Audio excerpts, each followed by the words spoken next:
Eu nunca imaginei que chegaria ao ponto de perder tudo. Meu nome é Lucas, e até os 32 anos, eu era o típico exemplo de sucesso. Tinha uma casa grande em um bairro nobre, um carro importado reluzente estacionado na garagem e um negócio próspero na área de tecnologia. Minha empresa fornecia soluções de software para pequenas e médias empresas, e por anos eu vivia a vida dos sonhos. Jantares em restaurantes caros, viagens internacionais, roupas de grife, tudo parecia perfeito. Mas a verdade é que nem tudo era tão brilhante quanto parecia. Por trás da fachada de sucesso, havia um homem que estava se afogando lentamente em escolhas erradas e decisões precipitadas. Eu confiei demais em pessoas que não mereciam minha confiança. Contratei funcionários sem fazer as devidas verificações, deleguei responsabilidades para indivíduos que não estavam preparados e ignorei os sinais de alerta quando o mercado começou a mudar. O início do fim veio quando um dos meus maiores clientes cancelou seu contrato com a empresa. Eles representavam quase 40% da nossa receita, e sem eles, ficamos em uma situação precária. Tentei compensar a perda investindo em novos projetos, mas sem planejamento adequado, esses investimentos acabaram sendo um tiro no pé.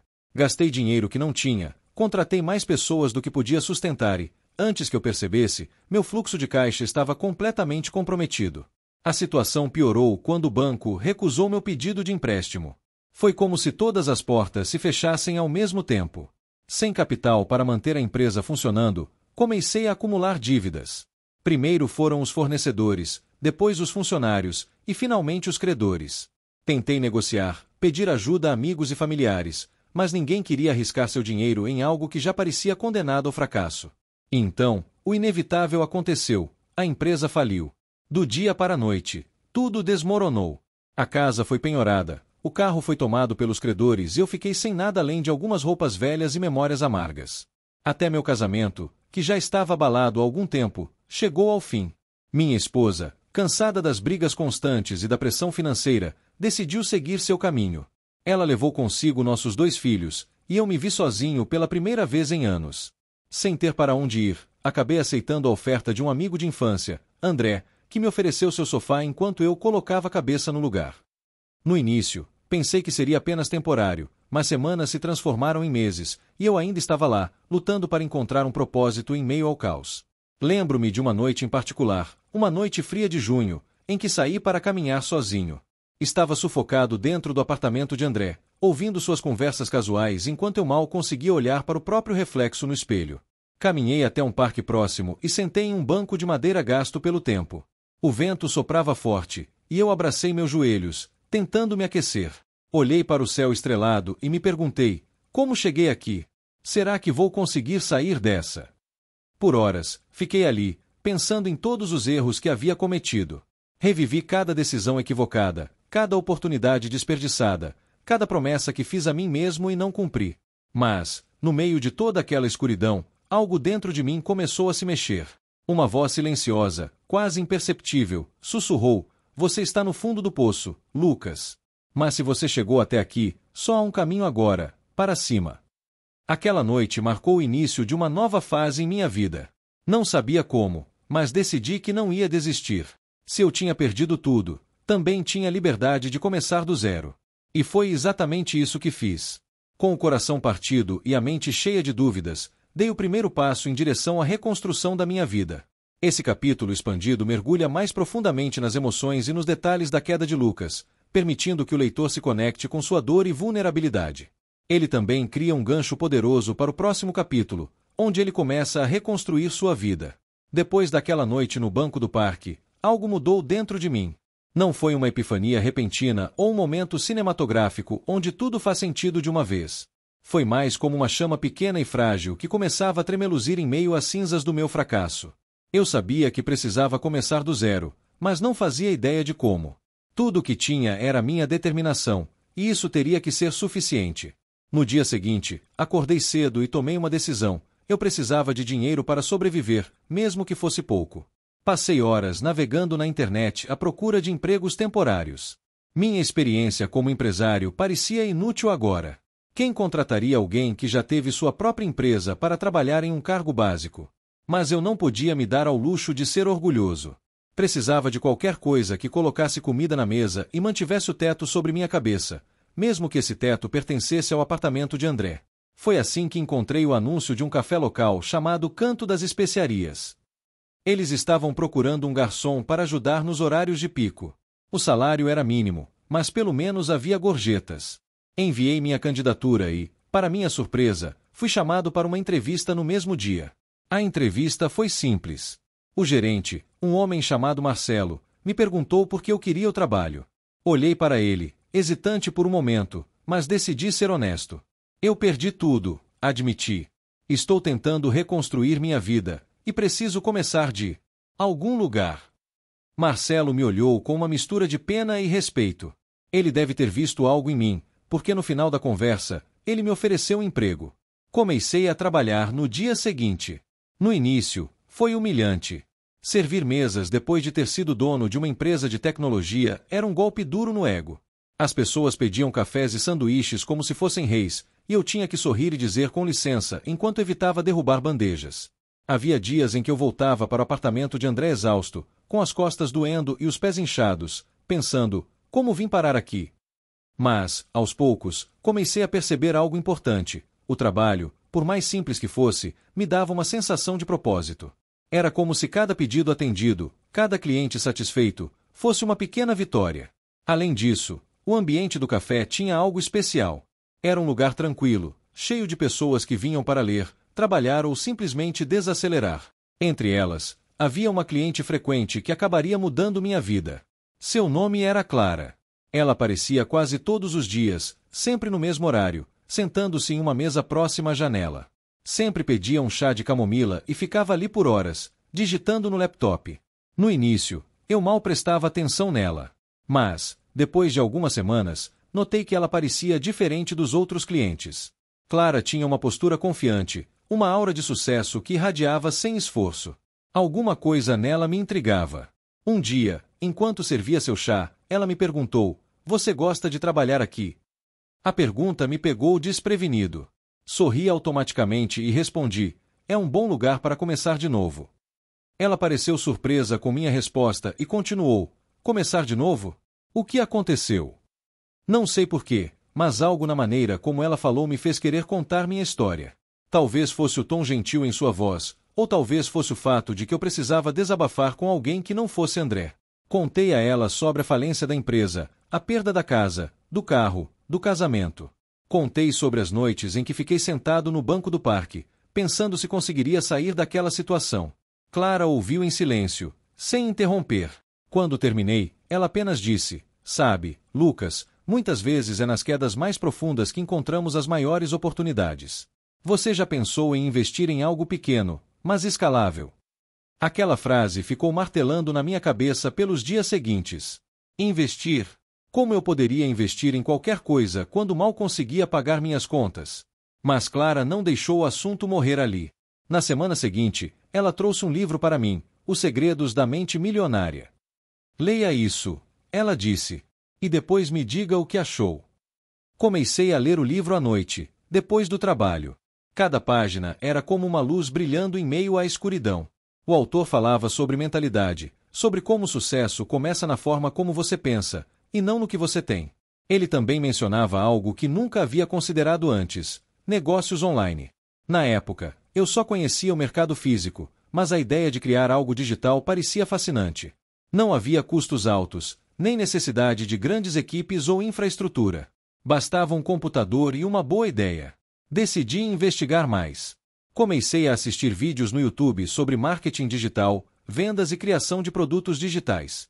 Passei noites inteiras estudando, absorvendo tudo o que podia. Descobri que havia um mundo inteiro de possibilidades que eu nunca havia explorado. Blogs, e-books, cursos online, tudo isso era acessível, mesmo para alguém como eu, que estava começando do zero. Mas o maior desafio ainda estava por vir. Eu precisava de dinheiro para investir. Mesmo que fosse pouco, precisava de capital inicial para comprar um curso básico de marketing digital e começar a construir algo. Decidi economizar cada centavo que ganhava como garçom. Deixei de comer fora, cortei todas as despesas desnecessárias e usei as gorjetas para financiar meu sonho. Foram meses difíceis, mas eu sabia que valia a pena. Finalmente, consegui juntar R$ 500. Com esse dinheiro, comprei um curso online chamado Do Zero ao Primeiro Milhão. Parecia um título pretensioso, mas o conteúdo era incrível. Aprendi sobre copywriting, funis de vendas, SEO e estratégias de lançamento. Mais importante ainda, aprendi que o primeiro passo para construir um negócio online era resolver um problema real das pessoas. Comecei a pensar em algo que eu poderia oferecer. Lembrei-me de todas as lições que aprendi durante minha falência, sobre gestão financeira, planejamento e evitar erros comuns. Decidi que meu primeiro projeto seria um blog sobre finanças pessoais. Queria ajudar outras pessoas a evitar os mesmos erros que eu cometi. Comprei um domínio barato e passei semanas escrevendo artigos. Meu primeiro post foi intitulado Os 5 erros que me levaram à falência e como evitá-los. Publiquei o texto em uma manhã de sábado, sem grandes expectativas. Para minha surpresa, no final do dia, o blog já tinha 200 visitas. No dia seguinte, eram mais de 1000. Aquilo foi um sinal claro de que eu estava no caminho certo. Continuei escrevendo todos os dias, compartilhando minhas experiências e aprendizados.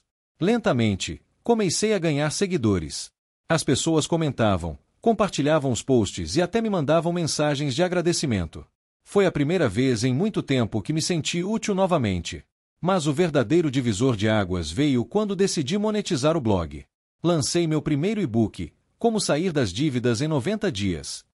Para minha surpresa, vendi mais de 500 cópias na primeira semana. Aquilo foi um choque. Finalmente, eu estava gerando renda novamente. Não era muito, mas era o suficiente para me dar esperança. Olhando para trás, percebo que aquele período foi crucial para minha transformação. Trabalhar como garçom me ensinou humildade e resiliência. Conhecer Clara foi um presente do universo, um lembrete de que às vezes as pessoas certas aparecem quando mais precisamos delas. E estudar marketing digital foi a chave que abriu a porta para um novo capítulo da minha vida. Eu ainda estava longe de ser milionário, mas pela primeira vez em anos, eu podia ver um futuro diferente. Um futuro onde eu não era mais definido pelo meu fracasso, mas pelas escolhas que estava fazendo para mudar minha trajetória. O lançamento do meu primeiro e-book, Como Sair das Dívidas em 90 Dias, foi um marco na minha vida. Não porque as vendas fossem estrondosas ou porque eu tivesse ficado rico da noite para o dia, longe disso. Mas porque aquelas primeiras 500 cópias representaram algo muito maior, validação. Eu finalmente tinha encontrado uma maneira de criar valor para outras pessoas. E, mais importante ainda, percebi que era possível construir algo a partir do zero, mesmo quando tudo parecia perdido. Mas a verdade é que vender 500 cópias de um e-book não era suficiente para mudar minha vida financeira. O dinheiro que ganhei mal cobriu os custos iniciais do curso de marketing digital e do domínio do blog. No entanto, aquela pequena vitória me deu algo que eu não tinha há muito tempo: confiança. Pela primeira vez desde a falência, eu senti que estava no controle de algo. E isso me fez querer ir além. Decidi que precisava escalar. Meu objetivo agora não era apenas ajudar algumas pessoas com meu blog e e-book, era impactar milhares delas. Para isso, sabia que precisaria de algo maior, algo que pudesse gerar renda recorrente e atingir um público mais amplo. Foi então que comecei a pensar na ideia de criar um curso online. A princípio, a ideia parecia assustadora. Um curso exigiria muito mais planejamento, conteúdo e investimento do que um simples e-book. Além disso, eu ainda estava aprendendo sobre marketing digital e não tinha certeza se conseguiria fazer algo tão ambicioso. Mas algo dentro de mim dizia que eu precisava tentar. Se eu continuasse fazendo as mesmas coisas, teria os mesmos resultados. Era hora de dar um passo maior. Comecei pesquisando outros cursos online na área de finanças pessoais. Analisei seus conteúdos, preços, estratégias de marketing e até mesmo os depoimentos dos alunos. Percebi que muitos desses cursos eram superficiais, focados apenas em teorias genéricas sem oferecer soluções práticas. Isso me deu uma vantagem competitiva. Eu poderia criar algo diferente, algo baseado em minhas próprias experiências e erros. Decidi que meu curso se chamaria Libertação Financeira: Como Construir uma Vida Livre de Dívidas e Cheia de Propósito. A ideia era abordar não apenas o aspecto técnico das finanças, mas também o emocional. Queria ensinar as pessoas como lidar com o medo, a ansiedade e a culpa que muitas vezes acompanham problemas financeiros. Sabia que essa abordagem seria única e poderosa. Mas criar o curso não foi fácil. Trabalhava durante o dia no café e dedicava todas as noites e fins de semana à produção do conteúdo. Gravei vídeos em um quarto improvisado no apartamento de André, usando uma câmera barata e uma iluminação precária. Editei os vídeos no meu notebook velho, que travava constantemente. Pesquisei, escrevi, reescrevi e revisei cada módulo até que estivesse satisfeito. Foram meses de trabalho árduo, mas eu sabia que valia a pena. Enquanto trabalhava no curso, comecei a pensar em como promovê-lo. Sabia que precisaria investir em publicidade, mas meu orçamento era limitado. Decidi usar o pouco dinheiro que tinha economizado, cerca de R$ 2.000, para impulsionar o lançamento nas redes sociais. Foi uma decisão arriscada, talvez a mais arriscada que eu já havia tomado desde a falência. Se o curso não vendesse, eu estaria de volta à estaca zero, sem recursos para tentar novamente. Para maximizar meu retorno, decidi adotar uma estratégia de pré-lançamento. Criei uma página de captura onde as pessoas podiam se inscrever para receber conteúdos gratuitos relacionados ao curso. Ofereci uma série de e-mails com dicas práticas de finanças pessoais, além de um webinar ao vivo onde eu compartilharia alguns dos segredos que ensinaria no curso. A ideia era criar expectativa e construir uma lista de leads qualificados antes do lançamento oficial. No dia do webinar, fiquei nervoso. Nunca havia falado para um público tão grande antes. Mais de 500 pessoas se inscreveram, e cerca de 300 compareceram ao evento ao vivo. Durante 1 hora, compartilhei histórias reais, lições aprendidas e estratégias práticas para sair das dívidas. No final, fiz uma oferta especial para quem quisesse se inscrever no curso com desconto exclusivo. Os resultados foram melhores do que eu esperava. Nas primeiras 48 horas após o webinar, vendi mais de 100 cópias do curso. Nos dias seguintes, as vendas continuaram crescendo. Ao final do primeiro mês, eu havia faturado mais de R$ 50.000. Foi um momento surreal. Eu mal conseguia acreditar que aquele dinheiro era real, que vinha de algo que eu havia criado do zero. Mas o sucesso inicial trouxe novos desafios. Com o aumento das vendas, percebi que precisaria melhorar a qualidade do curso e do suporte oferecido aos alunos. Contratei uma assistente virtual para ajudar com as dúvidas frequentes e investi em equipamentos melhores para gravar novos vídeos. Também criei uma comunidade exclusiva no Facebook para os alunos, onde eles podiam compartilhar suas experiências, fazer perguntas e se apoiar mutuamente. Além disso, comecei a explorar novas formas de expandir meu negócio. Lancei uma segunda versão do curso, desta vez focada em empreendedores que queriam aprender a gerir suas finanças pessoais e empresariais ao mesmo tempo. Também criei um podcast chamado Do Fundo do Poço ao Topo da Montanha, onde entrevistava pessoas que haviam superado grandes desafios financeiros e pessoais. O podcast rapidamente ganhou popularidade e se tornou outra fonte de receita através de patrocínios. Com o tempo, percebi que o sucesso não estava apenas nos números, mas no impacto que eu estava causando na vida das pessoas. Recebia mensagens diariamente de alunos que diziam que o curso havia mudado suas vidas. Alguns relatavam que haviam quitado suas dívidas. Outros diziam que haviam começado a investir pela primeira vez. Havia até quem tivesse largado empregos infelizes para começar seu próprio negócio. Um desses depoimentos me marcou profundamente. Era de uma mulher chamada Mariana, mãe solo de 2 filhos. Ela havia comprado o curso enquanto lutava para pagar o aluguel e colocar comida na mesa. Após aplicar as estratégias que ensinei, ela conseguiu organizar suas finanças, começar um pequeno negócio de doces caseiros e, eventualmente, sair da crise financeira. "Você salvou minha família", ela escreveu. Aquelas palavras me fizeram perceber que eu estava fazendo algo muito maior do que apenas ganhar dinheiro. Eu estava ajudando as pessoas a transformarem suas vidas. Mas, apesar de todo o sucesso, ainda havia momentos de dúvida. Às vezes, eu me perguntava se merecia estar ali, se realmente era capaz de continuar crescendo. Afinal, quem era eu? Um ex-empresário falido que mal conseguia pagar as contas alguns meses atrás. Esses pensamentos surgiam principalmente à noite, quando eu estava sozinho no quarto, olhando para o teto. Mas sempre que isso acontecia, eu me lembrava de Clara e daquela frase que ela me disse no café: "Se você chegou ao fundo do poço, só há um caminho agora, para cima." Ela estava certa. Cada obstáculo que eu enfrentava era apenas mais um degrau na escada que me levaria ao topo. E, pela primeira vez em muito tempo, eu podia ver claramente o próximo passo. Depois do sucesso inicial do meu curso Libertação Financeira, eu sabia que havia apenas 2 opções: parar onde estava ou escalar. Escolhi a segunda. Não porque eu fosse ambicioso demais, mas porque percebi que tinha encontrado algo maior do que apenas um negócio, uma missão. Cada mensagem de agradecimento que recebia, cada história de transformação compartilhada por meus alunos, reforçava a ideia de que eu precisava expandir meu impacto. Mas escalabilidade não é algo que acontece da noite para o dia. Foi um processo cheio de desafios, aprendizados e decisões difíceis. No início, minha operação era pequena e quase artesanal. Eu cuidava de tudo sozinho: gravação dos vídeos, edição, atendimento ao cliente, marketing nas redes sociais e até mesmo as postagens nos correios quando alguém comprava o curso em formato físico. Sim, algumas pessoas ainda preferiam isso. Era exaustivo, mas também me dava controle total sobre cada detalhe. No entanto, conforme as vendas aumentavam, ficou claro que eu não conseguiria continuar assim por muito tempo. Precisava delegar. Contratar uma equipe foi uma decisão difícil. Eu ainda estava traumatizado pela experiência anterior, quando confiei demais em pessoas erradas e isso contribuiu para a falência da minha empresa de tecnologia. Mas também sabia que não poderia crescer sozinho. Decidi começar devagar, contratando apenas uma pessoa para ajudar com o suporte ao cliente. Contratei Maria, uma jovem estudante de administração que havia se inscrito no meu curso e se destacado na comunidade exclusiva do Facebook. Ela era dedicada, organizada e, mais importante, entendia profundamente o valor do que eu estava oferecendo. Maria fez toda a diferença. Com ela cuidando das dúvidas diárias dos alunos, pude focar em outras áreas do negócio.